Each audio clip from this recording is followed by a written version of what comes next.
Okay, my friends, get ready. We got Darwin versus Rogerism. Wow.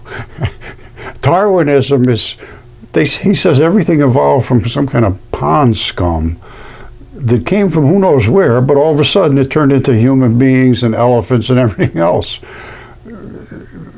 from a common origin. I totally disagree with that. I go with the creationist opinion that there's some kind of a God involved in the creation of everything. And I look at the ancient texts now a lot more closely than most people. And I never did before, but I did once I discovered new creatures that are refused to be examined by our top universities because they overthrow their domination of the students. And it shows and proves that the things that were spoken of in the past are quite valid. And I am going to show you right now, and you get ready because this is going to blow every sock off your feet for the rest of your life. This is truth and reality denied. Okay, my friends, it doesn't get any stranger than this. Unveiling the dawn of complex life, how a simple creature set the stage for human evolution. Wait till you read this. Now also they're talking about unprecedented find in meteorite challenges astrophysical models. Yes, blood. Okay, so what will we do next? We are going to look at the lymphatic system, and that is the system that runs right through this fluid-filled highway, was just discovered in 2018, Meteor interstitium, a new found organ. And they say now, they call it superficial fascia also, which means that it's on the outside and it protects what's inside. The fascia is membranes. They're membranes. All right, so you want the stuff outside to stay outside. You want the stuff inside to stay inside. And there's all kinds of enzymes and bacteria in there to do that job. Now, no one has ever seen the lymphatic system actually work. I am going to show you for the first time in human history the lymphatic system in operation and how the lymph fluids and the lymph nodes do their job. First time in human history. Okay, my friend, detection of lymphatic vessels in superficial fascia of the abdomen. Detection. This is in 2023. They just finally found this. Recently, superficial fascia had been recognized as a specific anatomical structure between the two adipose layers. This is the fluid-filled highway that I'm going to be talking about. And I'm going to actually show you this. You're going to be seeing something that no human eye has ever seen other than one video that I did. I showed it briefly. This video, you're going to see it as no one has ever in history seen the lymphatic system. Okay, so as promised, this is an unprecedented view of the inside of body tissue as blood flows through the arteries and then the blood vessels into the capillaries and then into the veins. That's what this whole system is about, is blood flowing in large quantities and then breaking off into smaller quantities and then being pinched off and then the contents ending up in the veins. Now let me show you a very close-up. Okay, this is the red blood. All right, it moves through the tissues. You see, these are basically blood particles. As they come down, they get smaller and smaller and smaller until they finally hit the capillaries, which are right here. You see how there's no more red coming down into here? It says that you guys are too big to come down into here. I'm going to push it back and then we're going to create a blood pressure right here. And that's what your capillaries do, they pinch off. Now, what happens after that? Well, it squirts out the used blood into the veins. And they go back to get reprocessed. That blood does. Well, there's another component going on here. You see all these little tiny lines? You see them all around, all over the place here? These little bitty lines. Those are your lymph ducts. You see them, they're everywhere here. And what they're doing is they're picking up all of the used fluids and sending them back through the lymph system, which is 4 times as much fluid in the lymph system as there is in the blood system. So it's picking up all of these other fluids and sending them to recycle through your body. They have enzymes in them, they have bacteria in them, they have all kinds of things in them, but they're so small that it's primarily just a real fine fluid. And then, of course, it goes back through the vein, which is the black one, back up to the heart to get to the lungs and so forth, and through the liver and all that business to get all cleaned up and recharged and more oxygen. And then it comes back down through here and does the same thing again, and it just keeps doing it. So that right there I just showed you is the blood supply, the blood return, the capillaries, and the lymph ducts. Okay, if you've been watching me for a while, I've talked a lot about the difference between the arteries, the veins, and the lymph vessels. Now, this is the comparison of the structure between the 3.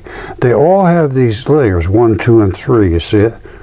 And that's the inside, they call it the tunica intima, the inside, the tunica media, which is in the middle, and then the outer coat, which is number 3 here. And they show blue is vein, and red is artery, and yellow is lymph. Now, these have valves. You see the little valve and that little valve right there? That means that it can only go this way. It cannot come back. The arteries, you can go either way. It doesn't matter. They're wide open. That's why they drain out after they die in the Mudfossil process, which is a whole different issue. But this is the lymph node right there. And as you can see, if we home in on there, you see those little, I'm going to show you a real lymph nodes, actual lymph nodes. And they're very, very similar to this. And the exchange of fluids comes in and out. And then, of course, you have the vein and artery, which everything needs a pretty good blood supply, and then you need to be able to return it. So you have the vein and the artery, and then you have all your lymph vessels entering. All right, and they enter into here, into all these little tiny inlets, and then they come back out in a one direction here. So they come in one direction this way, and they go back out one direction that way. So it's an in and out deal. And in the middle, they clean them up. They clean up all the toxins.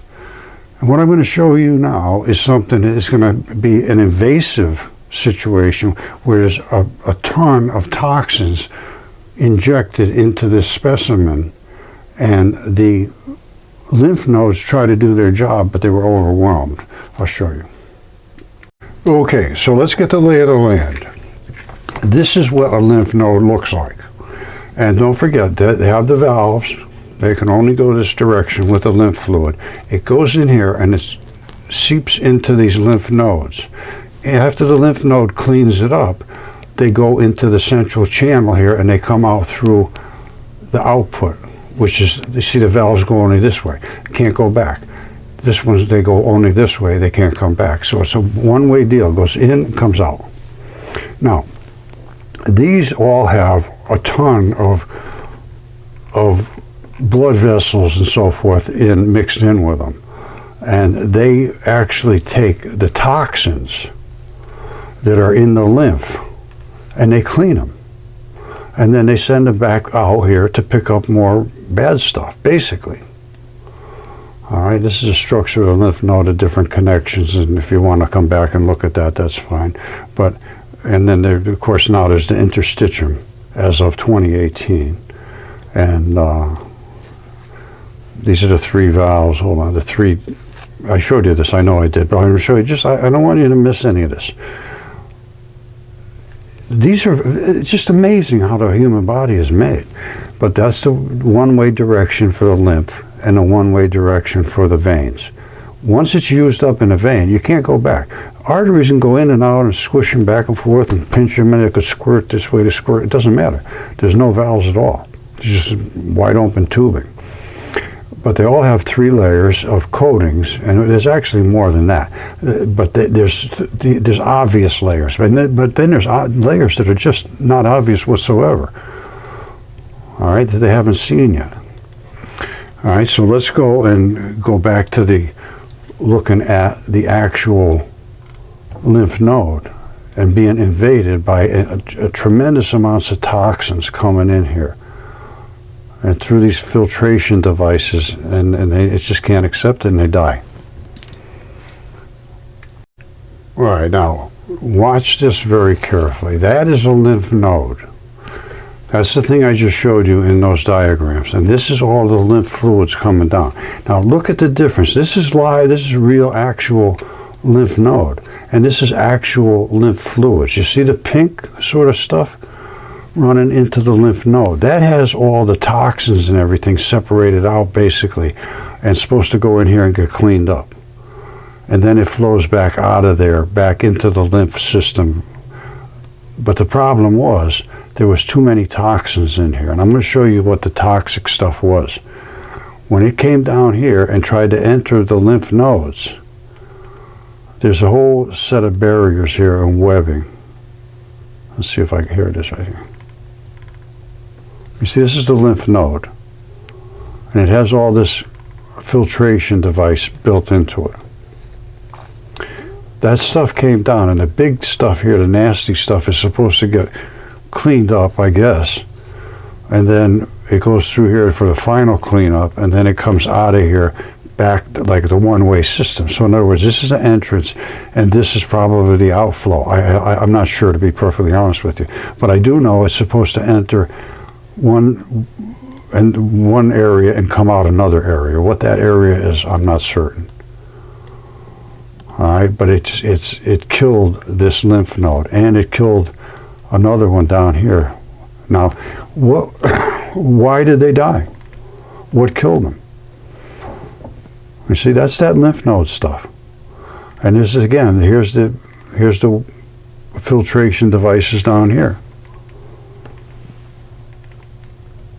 And this is dead, and there's a whole series of them are dead. And the reason is, this was injected with a venomous toxin and overwhelmed the system. And I'm going to show you how this brown lymph fluid actually goes up to try to collect that stuff. It's an intelligence there. There's a supreme intelligence sending all of this lymph fluid over to try to remove the toxins. And I'll show you. This is, again, first time in human history ever seen.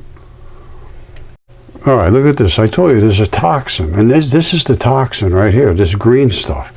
Now, you can see this is like a river running against that green stuff. Normally it's sort of opened up around here, not like this. This is trying to intercept that green stuff. You see that? That's like a huge river running to say, I'll take you toxins and I'll take you down to the lymph nodes. So where are the lymph nodes? All of that stuff runs down here and runs over here and here and here, and it's running right down into our lymph nodes. You see it? And then it's running down to that lymph node, and it's all sending that stuff down. There's some intelligence there that's sending that stuff there, the lymph fluids, to intercept the toxins. It's the only possibility. It doesn't collect like that in big masses. You know, it's not doing it over in these areas. However, this is invading and it's sending it all over. See, it's not only sending it to here, it's sending it continuously over to these little ones here. These are more little lymph nodes. They're all over the place. You got them all over your body. And here they are here. They're getting overwhelmed too.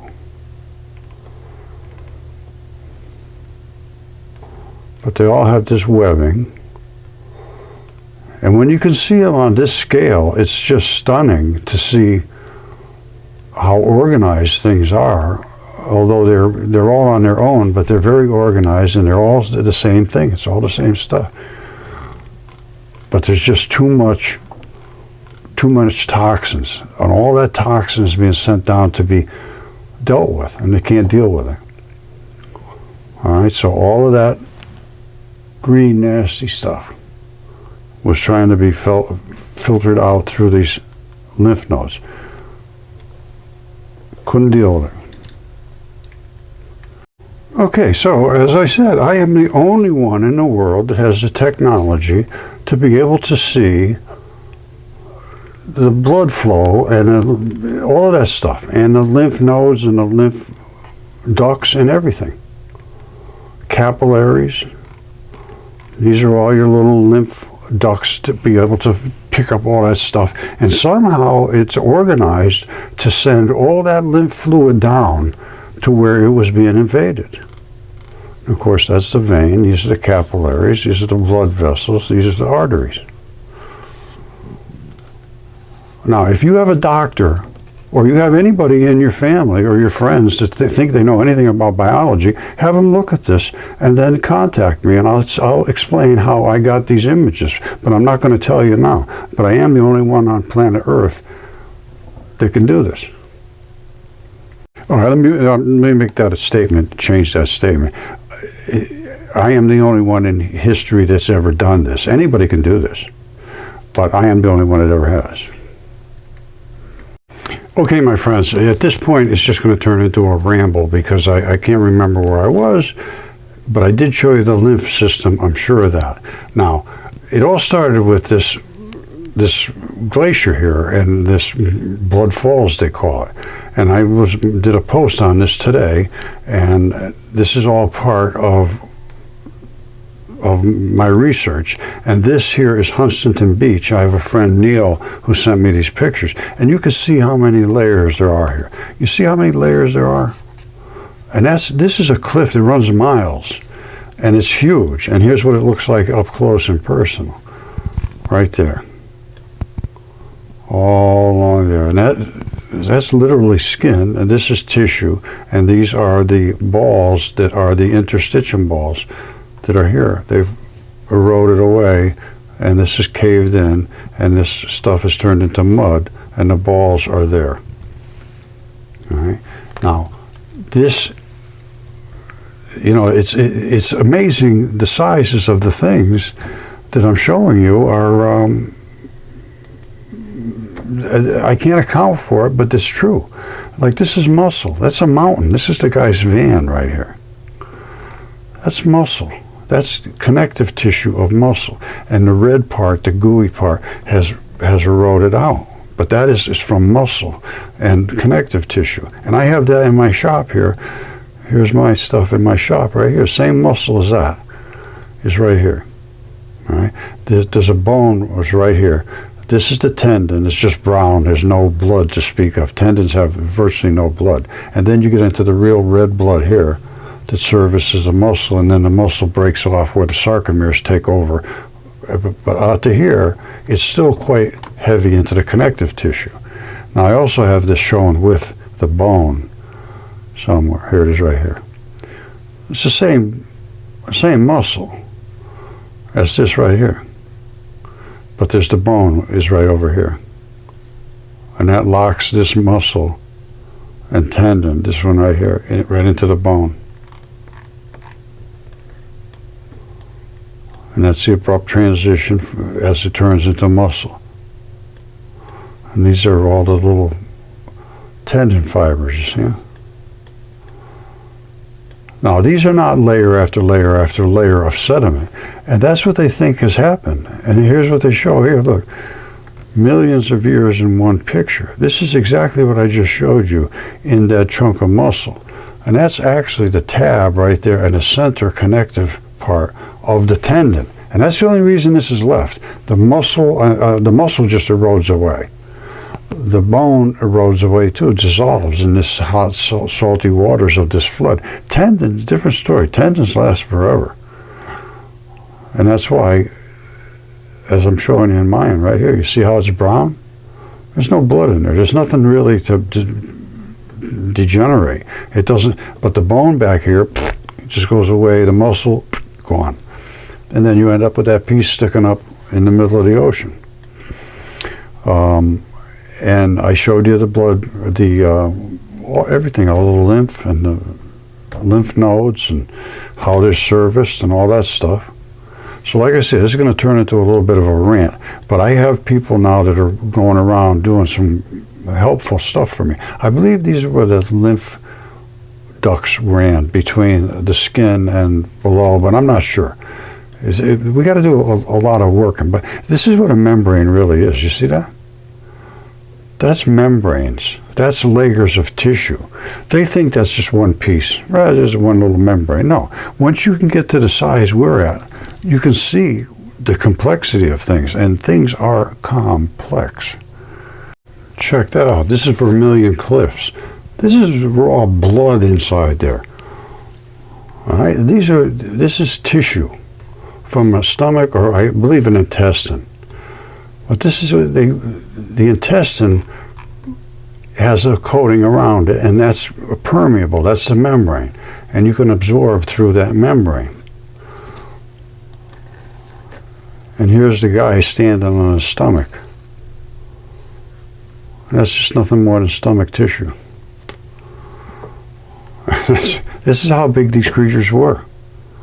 So like I say, this is going to run on for a little bit of a ramble. If you want to stay watching, that's good.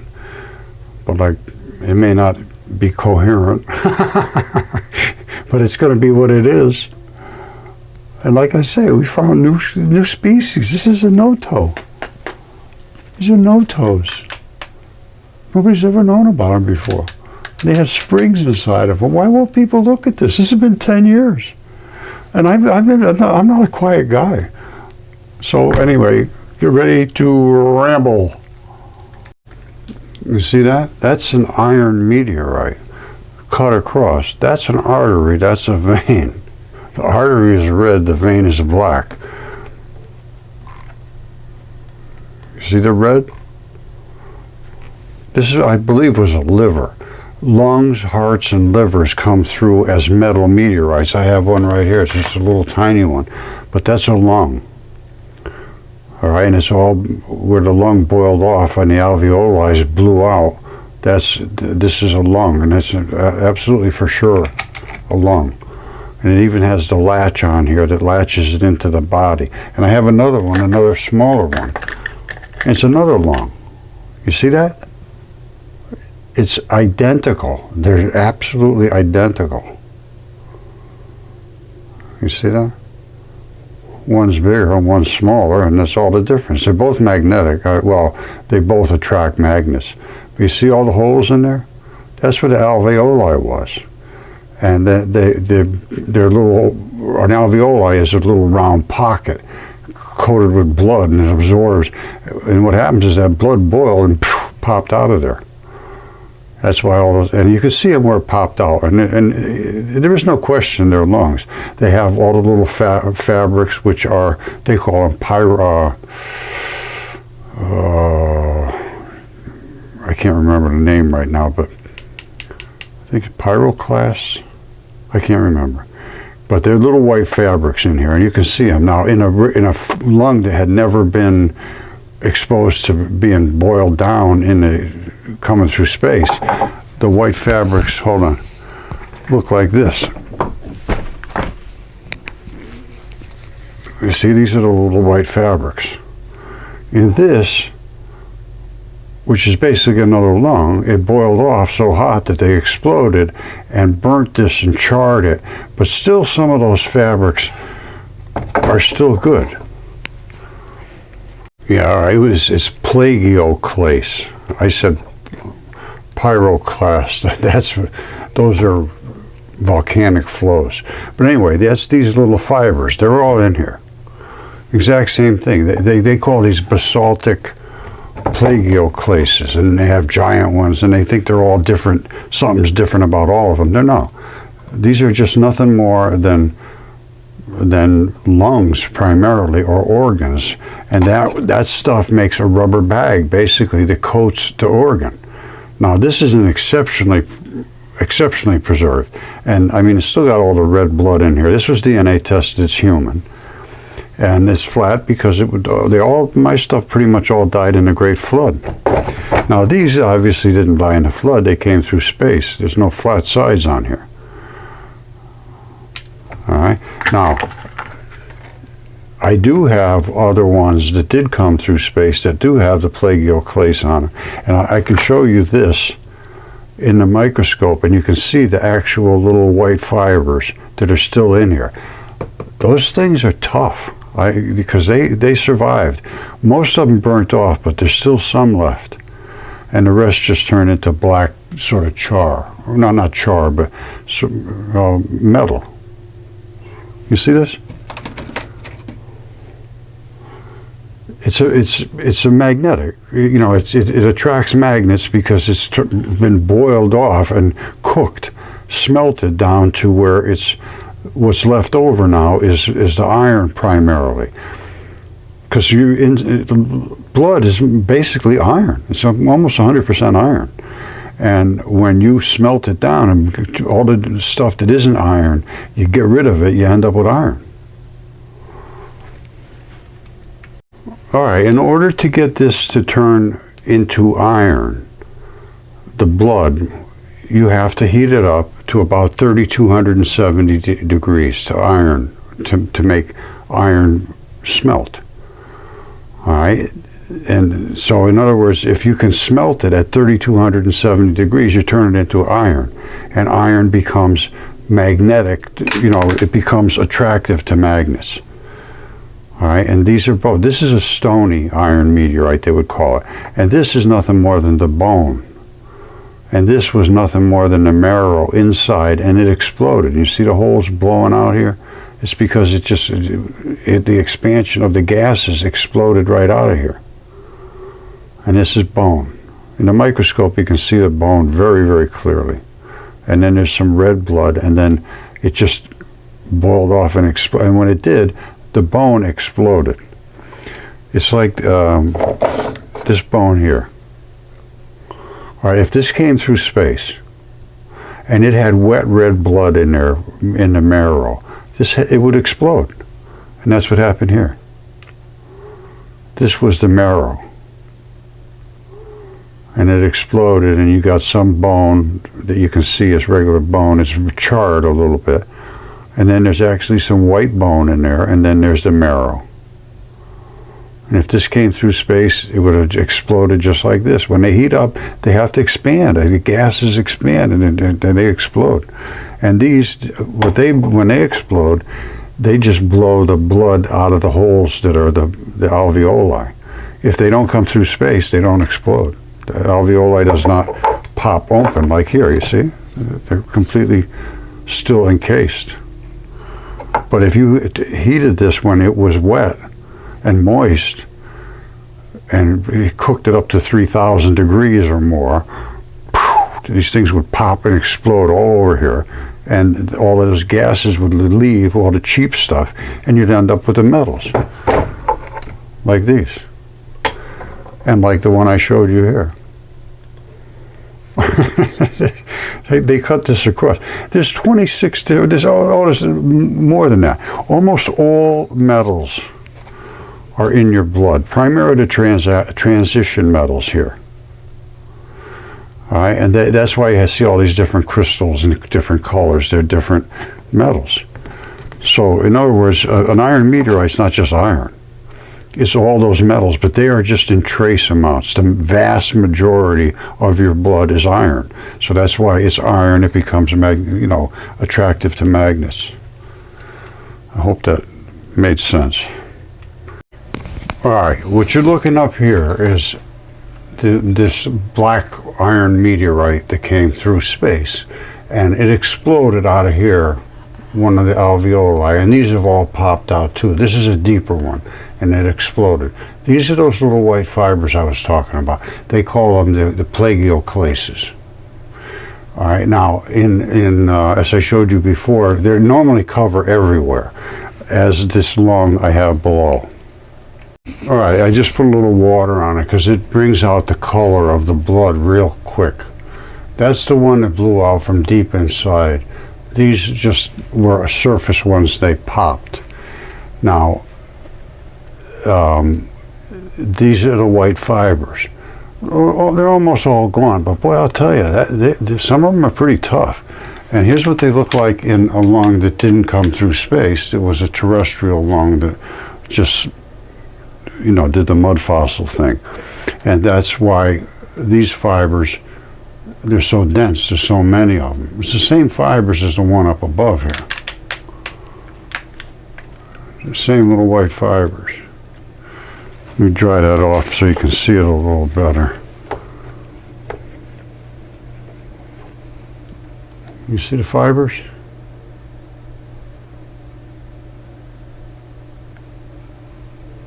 Little white fibers. And that's just nothing more than red blood. This could be easily tested. See that one there? That one blew out too. There's a hole coming out of that one. And they're all over the place. This is the other side. Same thing. These are the little bigger ones. See that? That's just nothing more than raw red blood. It cooked into a little globule. You see it? Those are all those little white fibers. Now this is the one I talked about, the marrow. This was marrow, and it just boiled and exploded out all these little spots. And the rest of it, behind this blood marrow, is the bone. Now I'm going to just do this right here, free-handed. All right, you see all those little things blown out there? Those are all blood. Now if you come past that, you get to the bone. This was the bone that surrounded that marrow. And the marrow exploded. And the bone stayed primarily intact. This side didn't get cooked at all to speak of. The other side is blackened off. The other side was what came through and hit. But you see here, that's bone. Very easy to see that that's bone.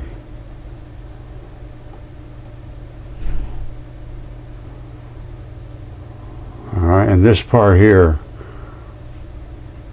is what hit and cooked. And this side here is bone that didn't, this is like bone, but it didn't like explode. In other words, it's bone. And it didn't have all the blood like the other part, so it just turned blackish. You see, that's bone. This part's still got a little white to it. This turned black because it's just roasted up. And then inside of all this bone was the marrow, right here. And that is what cooked and boiled up and literally exploded. You see that hole right there?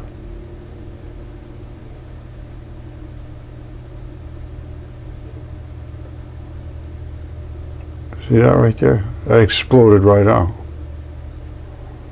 And that's magnetic. I put the magnets on. I mean, you know, it's iron. I put magnets on there, and it sticks. And you can see the red blood right here, and then right into the bone. Right there's the bone.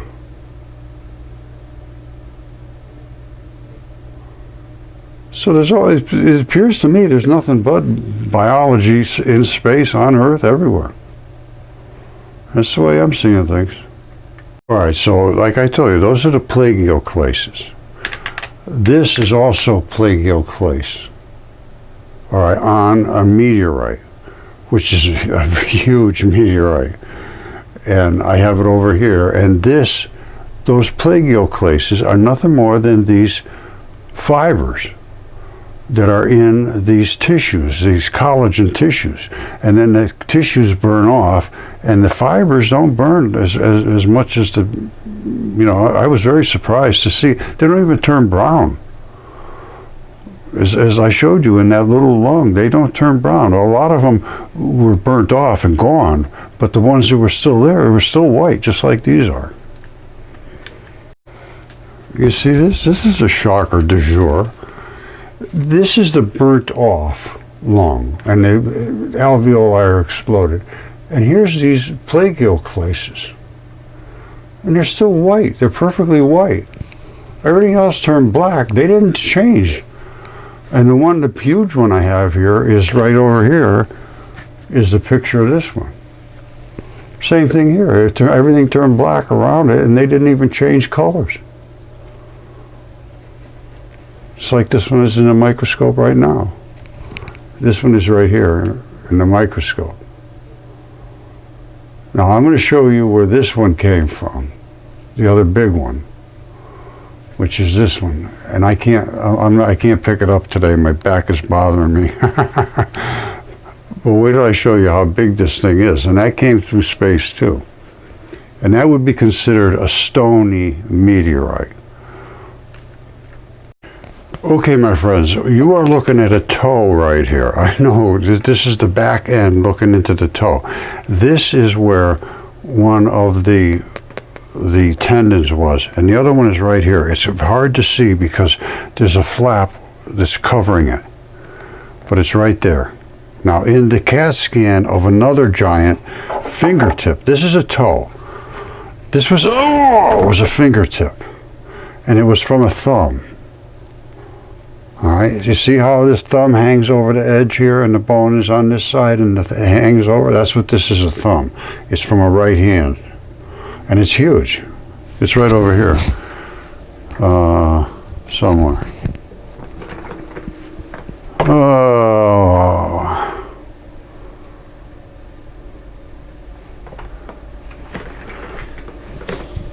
Oh, here it is, hold on. Whoa. Now this is it right here. I got some Velcro on here because I broke this piece off. I got this just pushed, but this is that piece.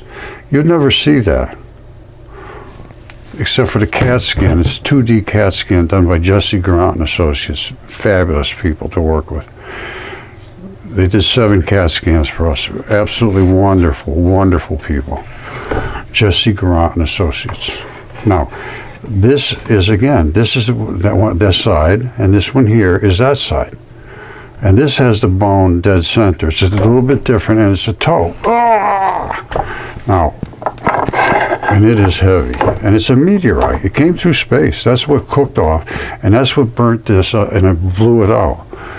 There's blood under here. There's a real serious blood supply right in the middle here, and that boiled up and exploded. This boiled up and blew out, turned black and blew out. That's all blood. All right, the only reason this side didn't is because that's a callus. That's literally the guy's callus. This thing is absolutely, it's a cornified callus. You see that? Oh, those little cornified looking things?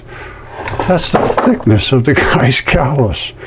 Inside there's all kinds of metals, and you can see them. You see them all sparkling and all that. That's because it's in blood. Now, I was thinking about popping this whole thing, see if I could smack it and pop it off of here. But that's the guy's toe. And here's his toenail.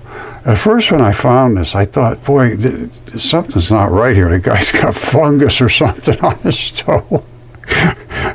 But then I realized this is a meteorite. And that's how this got burnt off. And this is like that wrinkly looking skin that's in between your big toe and the next toe over. All right, and this, like I say, you have one of these on your toe too. There's a little hard spot, and there's one right up in the front here. And that all burnt off and cooked off. That's the only way it could have gotten like this. So that's a big toe from space. It's just what it is, my friends. See it? And this flap comes right across there. It's like a tunica, they used to call it. It's like a fabric bag that wraps all your organs are wrapped with a fabric bag. I mean, all your body parts are. They're like almost individual body parts, and then they just sort of weld together through this little fascia stuff. All right, so this is what we got. Is what we got. I can't find anything that there is that is not biological. Everything that I've found here, all the meteorites, you show me any meteorite, I can tell you it's going to have blood in it. If you look at it carefully enough and you know what you're doing, it'll have blood in it. And some of them are gigantic, huge, enormous. There's the Willamette meteorite. It's a huge, huge iron meteorite. It's a lung. Very, very easy to confirm these things. It's just that they won't be examined because they just upset everything that there is that we've been told about our lives, basically, about the history, about our past. And it relates to possibly our future. I have no idea what's going to happen to you when you die. But you're going to die, I can tell you that right now. And they talk about a secondary life, a life hereafter. Well, maybe there is. I'm not going to say one way or the other. That's up to you. But I'm finding this very interesting that all the things that they did write in the past appear to be based in truth. So what do you take from that? Well, some of the things they're saying about eternity and about heaven and hell and all the rest of that stuff could very likely be true. It seems just completely insane, but so did things like that, and so do things like this, which is a hair follicle 1,000 times bigger than a human's. If this was a human, I don't know what it was. But that's the erector pili muscle, that's the sebaceous gland, that's the root ball. Those are the vein and artery. There's a hair shaft. It's 1,000 times bigger than ours. And there's no question that's a hair follicle. Now, what kind of a creature it was from? I don't know. But 1,000 times bigger than us, that would be a person about a mile tall. That's pretty fully grown guy. All right, I showed you how the blood boiled out through the top where the fingernail would be. And that just blew out, and it blew out all over here and turned black, and blew out here, turned black. That shouldn't blow out like that. All right, now, this is a toe. These are fingers, but it's basically the same sort of setup. You got vein blood coming down, and you got artery. You got artery blood coming down and vein blood coming back, and in the between there's a ton of blood moving back and forth through here, and that's what blew out. And then on this side, it wasn't capped off. The only reason it didn't blow out here was because of this cap. That's like a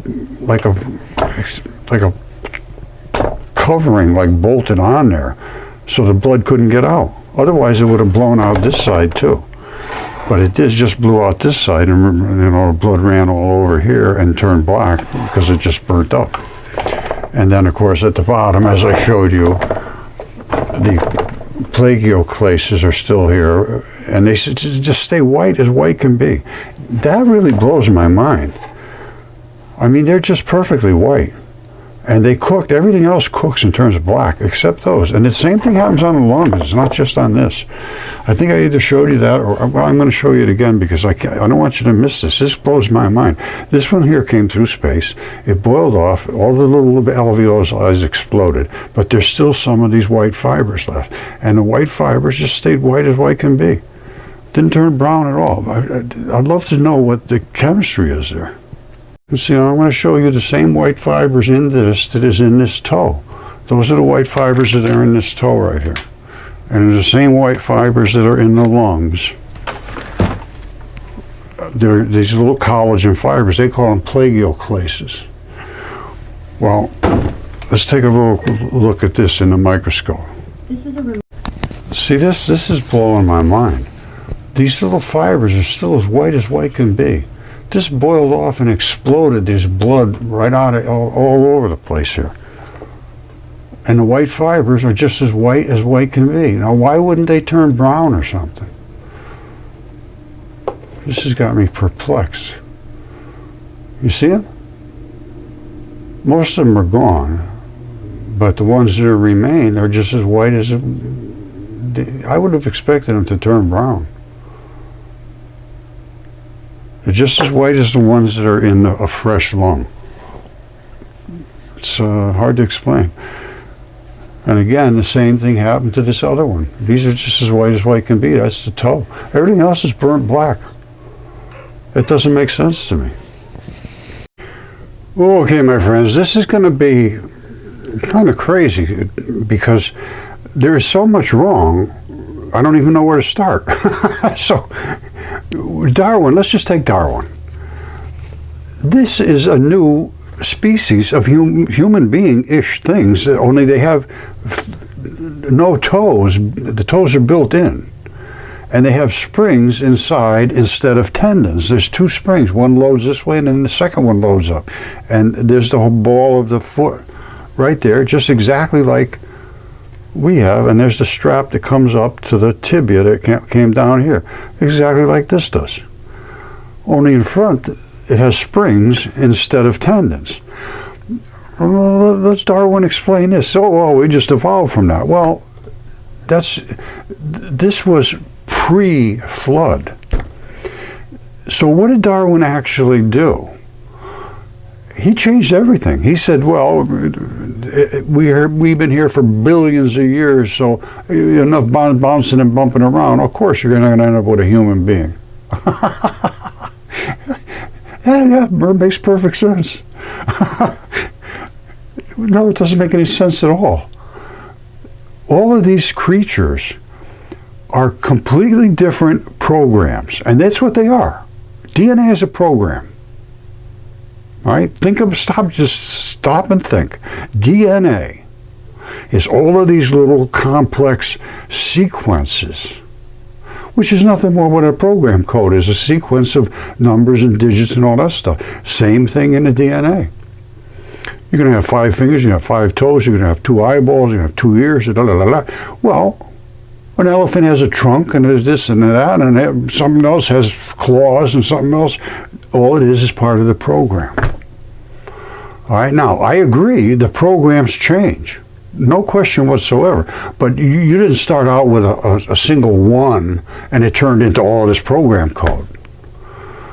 No, you started out with a bunch of different programs, which were a bunch of different creatures, and those different programs changed and evolved a little bit here and there, but not like one little program and turned into everything there is. No, it's insanity, absolute insanity.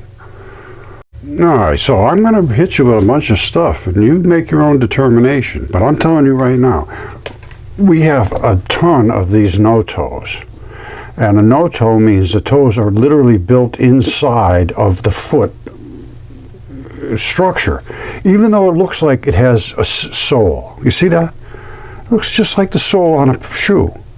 But it's not. It's part of the creature's foot. I mean, it was designed to not need shoes. That's all I can tell you. And the toes were built in. Everything was built in. It has the normal tibia, that round bone would go right there, and then the fibula that sits on the side. The two bones come up together. That lets your foot rock around a little bit. And then instead of having tendons inside, which we have now, it has springs. And I believe that's the pivot on the spring here, right there, that little pin. And there's several different designs. I have actually 3 totally different no-toes here. And then a friend of mine, Tish Egerton, found a bunch of other ones out in Missouri. And here's Tish's. And the toes are like little sausages that plug in. I don't know what to tell you. But this one's eroded down. And they're not like our toes. And they all have the same thing. They have the tibia and the fibula. And this would have been all completely enclosed like this. All All right, this is where the blood runs. And I've looked at this very carefully. There's still red spots in here where there's blood. And then there's the soul, that's just an amazing little thing there. And like I say, I believe that's the pin, and there's some kind of springs here. Now the other one has two sets of springs. This one, I don't know. I got to be honest with you, we got a lot of thinking to do to get into understanding these. But they were all pre-flood, and when they drowned, they flattened out like a pancake. That thing was laying like that after it was dead.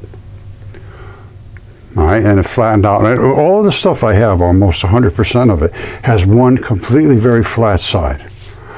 And that's because it was all during the flood. I am in a Triassic zone, which is red bed, gray clay, black cap.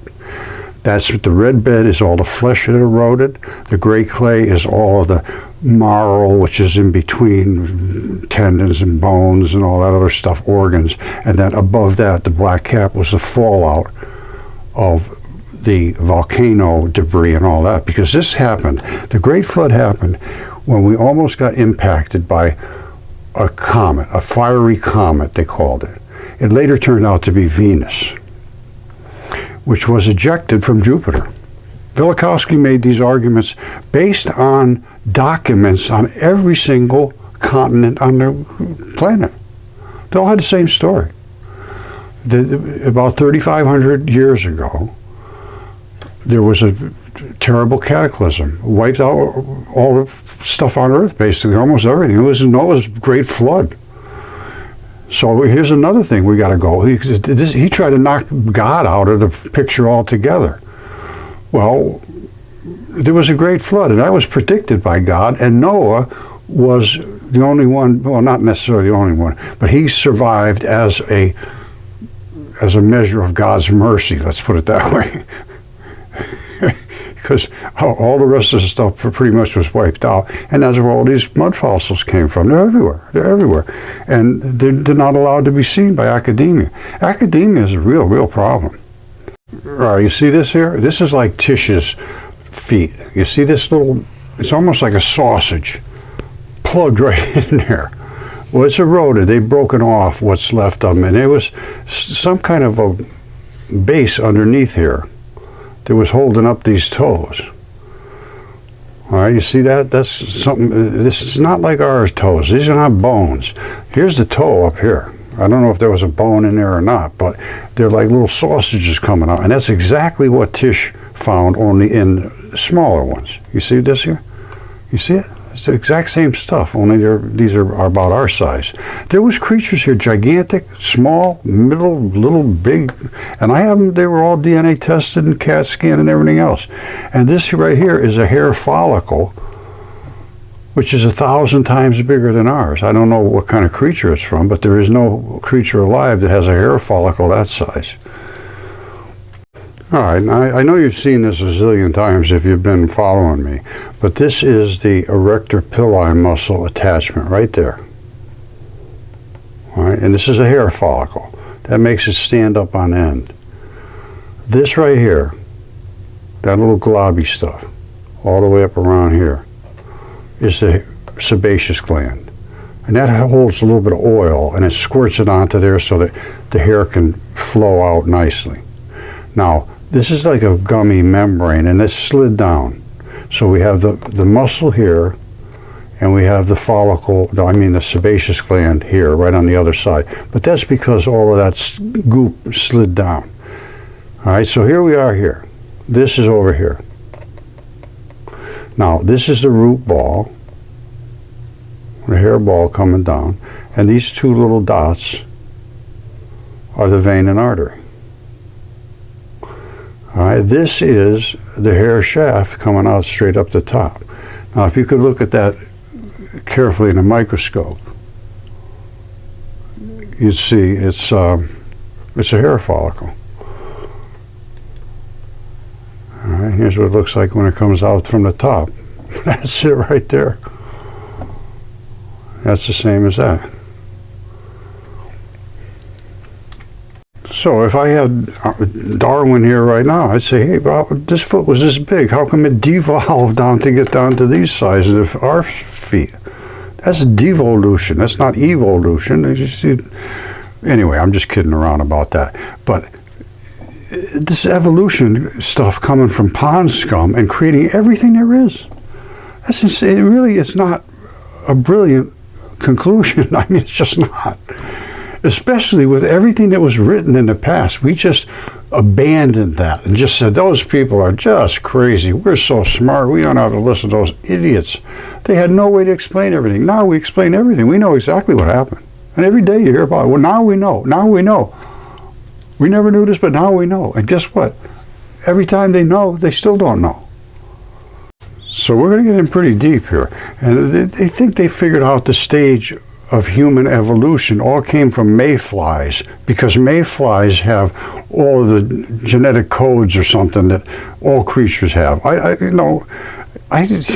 How they come up with these conclusions is just astounding.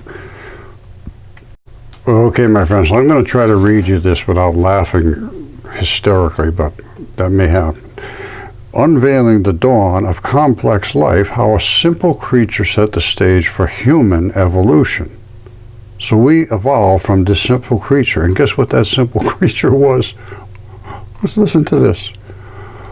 700 million years ago, a remarkable creature emerged for the first time. Though it may not have been much to look at by today's standards, the animal had a front and a back, a top and a bottom. Wow! This was groundbreaking adaptation at the time. It had a front and a back, a top and a bottom. What doesn't? And this body plan, it laid down a body plan. Oh man, this was a groundbreaking adaptation, and one which laid down the basic body plan which most complex animals, including humans, would eventually inhabit. We got a front and a back, a top and a bottom. Oh my God. I'm sorry, I couldn't help myself. It's insane. We evolved from mayflies, they think. And they had a top and a bottom, a back and a front. Wow. That's amazing. Now I'm going to get onto all kinds of different things, but one of them is going to be meteorites. And what's in meteorites? I know what's in them. I have them here. There's blood in them. Simple as that. And everybody that's got iron meteorites, they can find blood in them, just like that. All right, I'm sure this is going to come into it too. This is in Antarctica. Blood Falls is the name of a saltwater source. It pours out of a glacier in Antarctica. The water is so saturated with iron oxides that ice cascades appear to be gushing blood. That's because blood is iron. That's what's in your blood, is iron oxides, red blood. Now you also have other ones, the vein blood, and that normally in your body is blue, but when it turns into mud fossils, it turns black. All right, so I showed you this hair follicle. If this was a human being, the guy'd be about a mile tall. This is 1,000 times bigger than a standard human being. They come much, much, much bigger than that. This is skin. That is skin from some huge, enormous creature. That is the interstitium, and these balls are the little tabs that have straps and hold them in place so that your skin can push this way and that way. And I have the picture of that right here. It's this. That's just like this wall right here. That's the top, is the white part. The red part is this part here. The black balls they're hard and they just fall out, and then the rest of the stuff turns into mud. Precisely what we have here. Here's the mud. Here's the balls. There's where they eroded out of, and here's the skin. Now, in the Moki marbles on Utah and Arizona, they had the same thing, skin here, but they were a little smaller, and all of that mud ran off. Now, they're in here. They're inside the body, right below the tissue layer, basically. There's a fluid-filled highway, and then there's all these little balls in there that allow your skin to do this and that. It's called the interstitium. All right, this is another one from Neil, and this is Huntington Cliffs. Again, everything is in layers in your skin. It is layers and layers and layers in your skin, and in every tissue is organized in these layers. And then there's going to be a membrane layer, which is going to have a lot of fluids in it that protects you. Your immune system's in there. And then you're going to have another separation layer. They're bilipid phospholayers, and there's a ton of them. You just don't realize it because you can't really see them. All right, here's another one from Neil. And if I had to guess, I would say that these are lymph ducts. And they suck back fluids into your lymph system. And there's 4 times more lymph in your body than there is blood. So, and this is an area that has been overlooked, the lymph, I mean, they've looked at it, but they don't understand it. This lymph system carries all the things through your body to every single cell, picks up and delivers stuff. And it's loaded with enzymes and bacteria. And those are the things that protect you. They're literally your immune system. And this lymphatic system now is part of the fascia. They finally realized that.